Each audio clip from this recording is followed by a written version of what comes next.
بسم اللہ الرحمن الرحیم۔ السلام علیکم۔ امید ہے کہ آپ سب خیریت سے ہوں گے۔ سورہ کوثر کا وظیفہ۔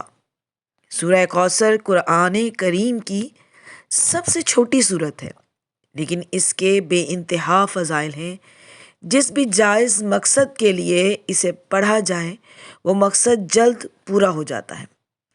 ہر قسم کی خیر و برکت، رزق، رحمت، اولاد، دشمن سے حفاظت، اولاد نرینہ، کاروبار میں ترقی، جادو سحر سے حفاظت، نظر بد سے حفاظت، غرض جس بھی مقصد کے لیے پڑھیں گے انشاءاللہ تعالی کامیابی ہوگی۔ 40 دن مسلسل یہ وظیفہ کریں۔ اول و آخر 11 مرتبہ درود شریف پڑھیں اور 11 مرتبہ استغفار پڑھیں، اور درمیان میں 100 مرتبہ سورہ کوثر کو پڑھیں۔ اس عمل کا بہترین وقت یا صبح صادق یعنی بعد نماز فجر کے سورج نکلنے سے پہلے پڑھیں، یا نماز عشاء کے بعد سونے سے پہلے پڑھیں۔ بارگاہ الہی میں دعا ہے کہ آپ کی ہر ایک مشکل اور پریشانی دور ہو جائے۔ ویڈیو پسند آئے تو لائک اور شیئر کریں۔